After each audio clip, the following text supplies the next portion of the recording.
राज्यसभा चुनाव के दरमियान क्रॉस वोटिंग से गुजर रही हिमाचल प्रदेश की सरकार का सियासी संकट से बचाने के लिए कांग्रेस ने 3 ऑब्जर्वर नियुक्त किए हैं।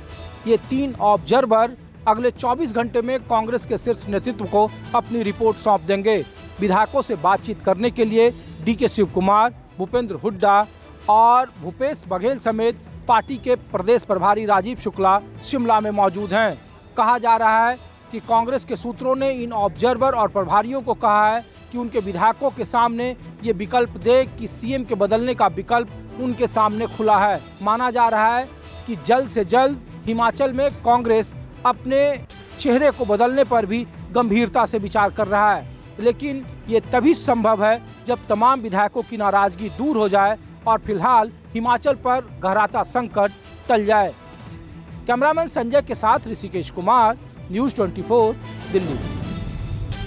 हिमाचल में हुई राज्यसभा सीट के चुनाव के बाद पहाड़ों से लेकर मैदानी इलाकों तक राजनीति की हलचल पूरी तरह से सुनाई भी दे रही थी और राजनीति गरमाई भी हुई थी। और यही कारण था कि जिस तरह से कल 6 लोगों ने अपनी वोट भारतीय जनता पार्टी को डाली और उसके बाद 3 इंडिपेंडेंट जो विधायक थे उन्होंने भी अपनी वोट डालने के बाद सीधा हरियाणा में पंचकुला चले गए और उसके बाद लगातार ही प्रदेश की राजनीति में हलचल सुनाई दे रही थी। हिमाचल के पूर्व मुख्यमंत्री जयराम ठाकुर गवर्नर से भेंट करने के लिए चले गए और कहा गया कि इस समय जो सरकार है वो अल्पमत में आ चुकी है और कॉन्फिडेंस खो चुकी है। और इसी के चलते ही आज जिस तरह से सुक्खू गवर्नमेंट ने अपना बजट पास करवा लिया, वो कहीं ना कहीं जो संकट के बादल थे फिलहाल छंटते हुए दिखाई दे रहे हैं। अब देखना होगा कि कांग्रेस हाईकमांड इस मामले में अपना निर्णय क्या देता है और जो बागी विधायक हैं या दूसरे विधायक हैं वो केंद्रीय पर्यवेक्षकों के साथ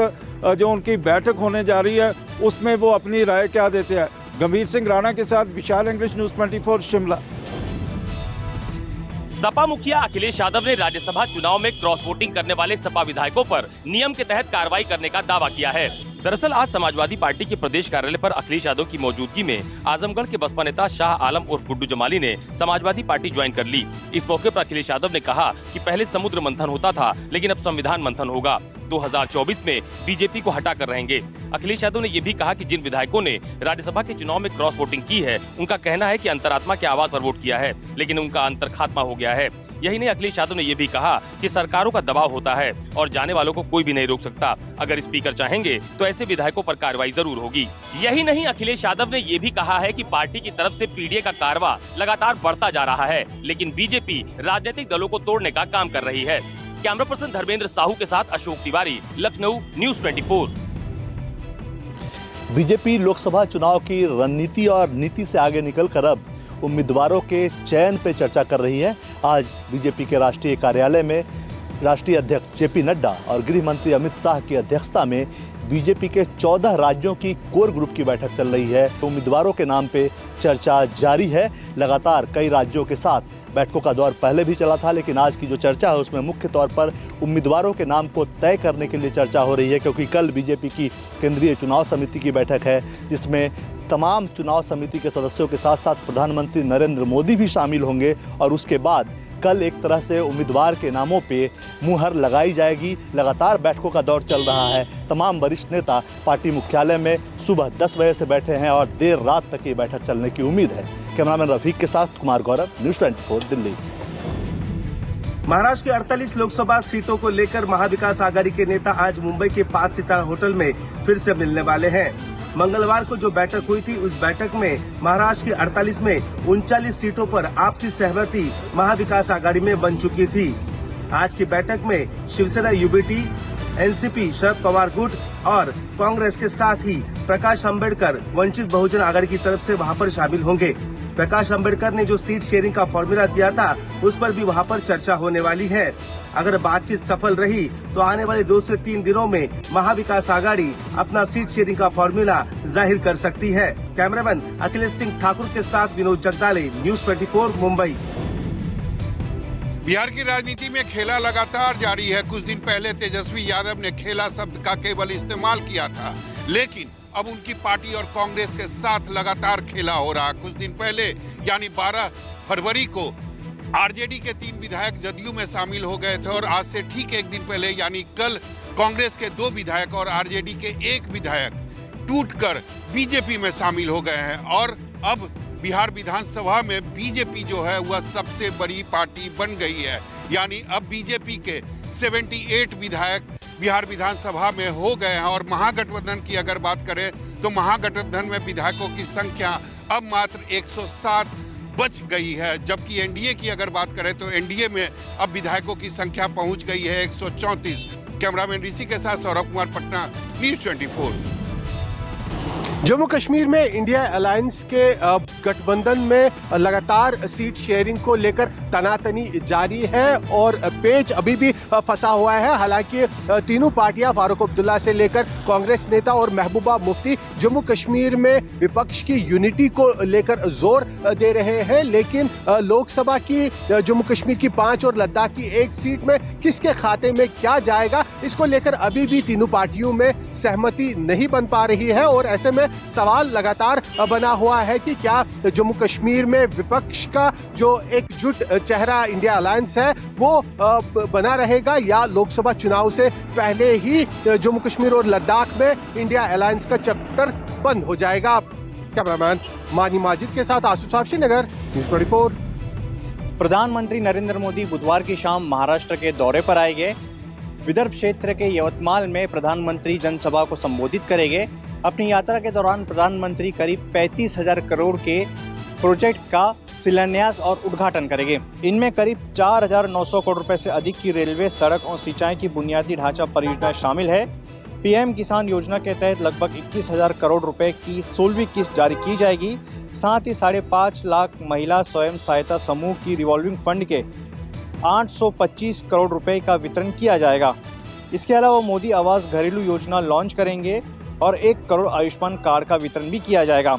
अपनी यात्रा के दौरान पीएम मोदी पंडित दीनदयाल उपाध्याय की प्रतिमा का अनावरण भी करेंगे। प्रधानमंत्री करीब 4 बजे के आसपास यवतमाल पहुंचेंगे। प्रधानमंत्री के दौरे को देखते हुए काफी व्यापक इंतजाम किए गए हैं। सुरक्षा के काफी तगड़े इंतजाम महाराष्ट्र पुलिस द्वारा किया गया है। प्रधानमंत्री के स्वागत के लिए मुख्यमंत्री और दोनों उप मुख्यमंत्री भी यवतमाल पहुंचेंगे। कैमरा पर्सन दिलीप बावरे के साथ अंकुश जायसवाल, न्यूज़ 24 मुंबई। दिल्ली के मुख्यमंत्री अरविंद केजरीवाल इस बात को बखूबी जानते हैं कि दिल्ली में अगर पर्यावरण पर ध्यान देना होगा तो ऐसी परिस्थिति के लिए सोलर एनर्जी को लेकर हमें सजग होना होगा। शायद यही वजह है कि कुछ दिन पहले दिल्ली के मुख्यमंत्री अरविंद केजरीवाल ने खुद सोलर एनर्जी को लेकर दिल्ली सरकार के प्लान को आगे बढ़ाया। ये कहा गया कि बहुत जल्द दिल्ली के हर घर में फ्री बिजली होगी और ऐसा तभी मुमकिन हो पाएगा जब हम ग्रीन एनर्जी की तरफ आगे बढ़ेंगे। हालांकि इस पूरे मामले पर अब राजनीति भी बढ़ती नजर आ रही है। दिल्ली की मुख्यमंत्री की तरफ से तैयार किए गए मंसूबे को जब कैबिनेट ने हरी झंडी दी, उसके बाद उस फाइल को उपराज्यपाल के पास भेजा गया।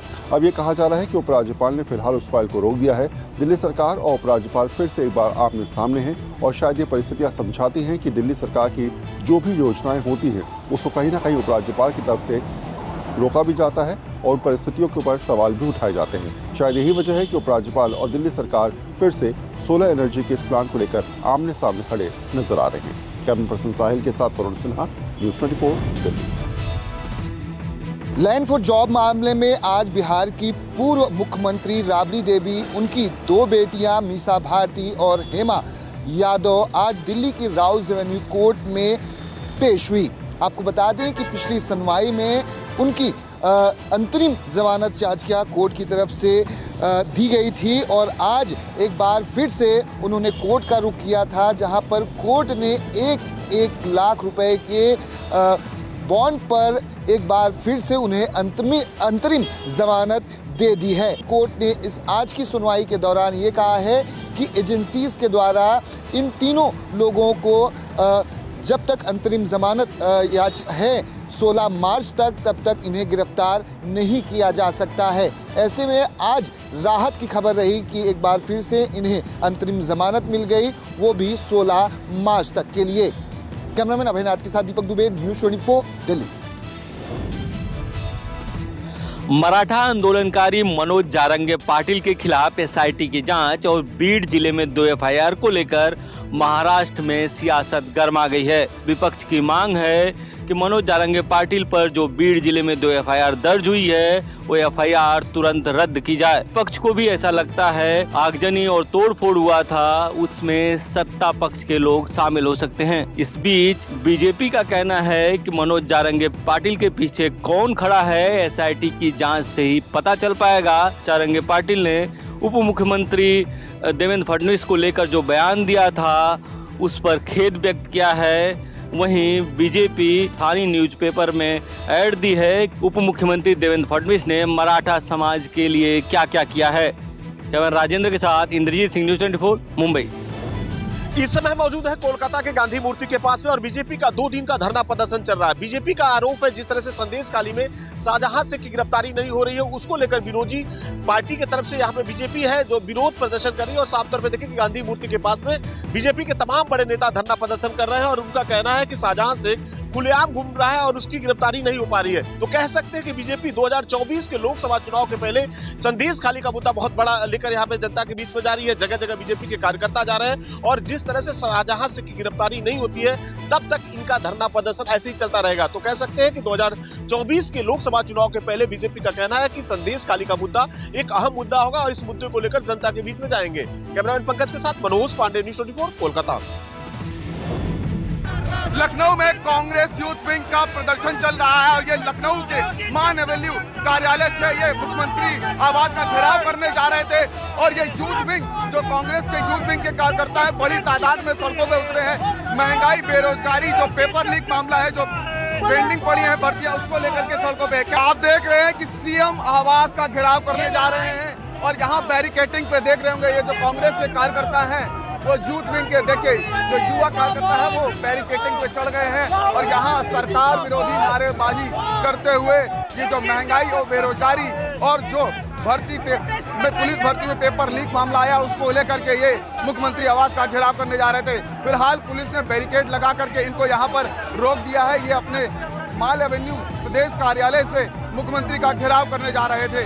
तो तस्वीरें आप देख रहे हैं कि यहाँ पर देखिए भारी संख्या में जो कांग्रेस यूथ विंग के कार्यकर्ता हैं वो किस तरह से बैरिकेड पर चढ़े और यहाँ पर बैरिकेड गिराने की कोशिश की जा रही है। देखिए तमाम कार्यकर्ता जो है यहाँ पर मौजूद हैं और ये मुख्यमंत्री आवास का घेराव करने जा रहे हैं। कैमरा पर्सन मिंटू सिंह के साथ मनोज पांडे, लखनऊ न्यूज़ 24। पंजाब के मुख्यमंत्री भगवंत मान ने आज 410 नई गाड़ियों को पंजाब पुलिस के बेड़े में शामिल किया।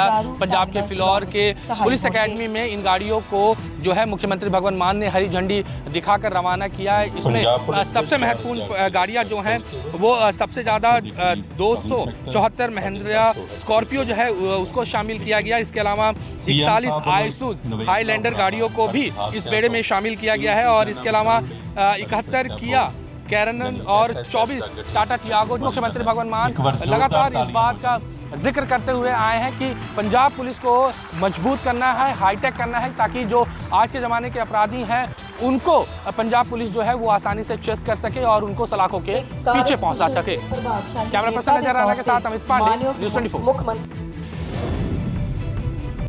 यूपी की तरह बिहार में भी गैंगस्टर एक्ट को अब और कड़ा बनाया जाएगा। बिहार में सक्रिय बालू माफिया, शराब माफिया और ड्रग्स माफिया के सिंडिकेट को तोड़ने के लिए गैंगस्टर एक्ट में संशोधन किया जाएगा और इसे और प्रभावी ढंग से लागू करने के लिए इस एक्ट में कई धाराएं जोड़ी जाएंगी। कल हुए कैबिनेट की बैठक में इस नए एक्ट को लेकर जो प्रस्ताव था वो पास कर दिया गया है और इसे विधानसभा के चालू सत्र में ही पेश किया जाएगा और पास करा लिया जाएगा। आपको बता दें कि इससे पहले बिहार में 3 एजेंसियां सक्रिय हैं जिनमें आर्थिक अपराध इकाई, निगरानी विभाग और निगरानी की विशेष इकाई शामिल है।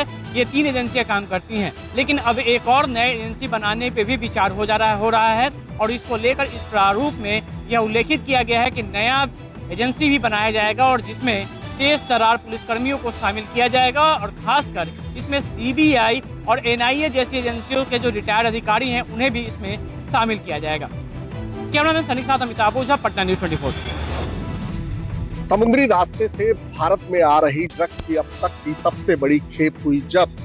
पाकिस्तान में बनी हुई ड्रग्स को भारत में घुसाने की हुई साजिश नाकाम। भारतीय नौसेना, एनसीबी और गुजरात एटीएस ने संयुक्त अभियान में साथ मिलकर भारतीय समुद्री सीमा पर 3100 किलोग्राम ड्रग्स जब्त कर लिया है। गुप्त सूचना के आधार पर पहले से ही चौकस जांच एजेंसियों ने 2 दिन तक समुद्र में पहरेदारी की और उसके बाद भारतीय नौसेना ने ईरान से आ रही एक संदिग्ध नाव को रोककर तलाशी ली तो 2000 करोड़ से भी ज्यादा की ड्रग्स बरामद हुई। जहाज में सवार 5 क्रू मेंबर पाकिस्तानी बताए जा रहे हैं। पकड़े गए ड्रग्स के जखीरे पर प्रोड्यूस ऑफ पाकिस्तान लिखा गया है। पकड़े गए ड्रग्स में 2950 kilo hashish, 160 kilo methamphetamine, 25 kilo morphine शामिल है। ड्रग्स का इतना बड़ा जखीरा पहली बार भारत की समुद्री सीमा से बरामद किया गया है। इस मामले में अब और भी पड़ताल की जा रही है। कैमरामैन फवाद साथ उपेंद्र सिंह, अहमदाबाद, न्यूज़ 24। एक बार फिर हमारे बीएसएफ के बहादुर जवानों ने पाकिस्तान की ड्रोन वाली नापाक साजिश को नाकाम कर दिया है।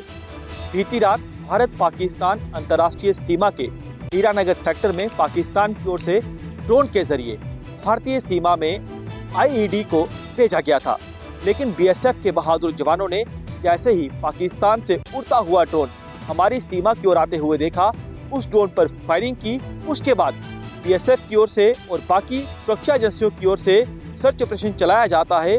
उस सर्च ऑपरेशन के दौरान वहां पर एक आईईडी बरामद होता है, लेकिन हर बार हमारे बहादुर जवान दुश्मन को उसकी हर एक नापाक साजिश में निस्ता नाबूद कर देते हैं। कैमरामैन पवन के साथ पंकज शर्मा, न्यूज़ 24, जम्मू।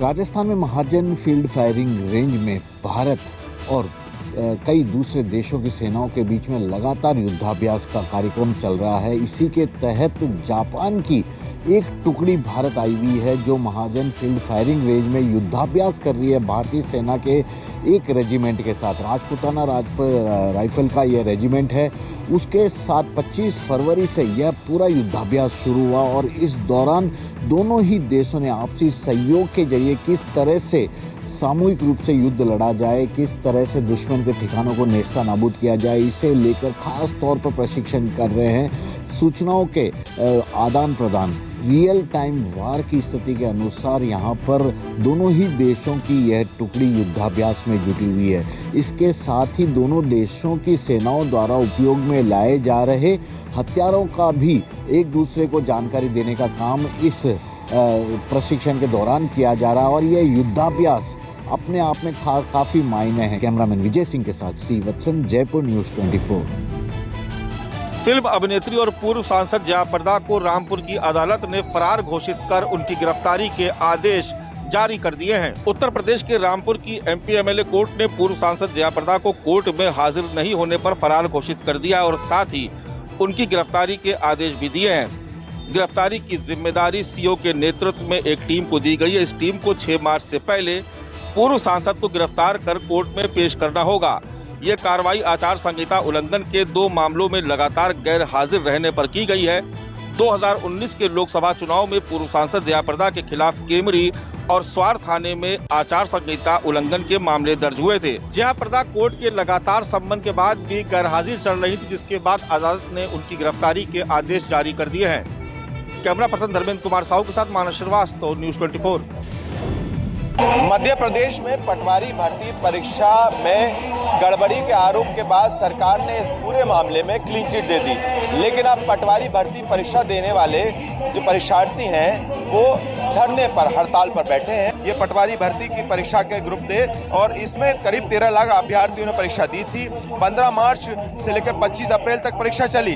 30 जून को रिजल्ट आए थे 2023 को। 8600 अभ्यर्थी इसमें सेलेक्टेड हुए थे, लेकिन इस पूरे मामले में गड़बड़ी के आरोप तब लगे जब एक ही कॉलेज जो कि बीएसपी के विधायक थे उनके कॉलेज था और अब जो बीजेपी में शामिल हो गए ग्वालियर का, जिसमें से 10 में से जो टॉपर्स थे उसमें 7 टॉपर्स, इसी का सेंटर वही कॉलेज था और इसी पर इस तरह के आरोप लगने शुरू हुए। कैमरा पर्सन कमलेश व्यास के साथ श्रीवास्तव, न्यूज़ 24, भोपाल।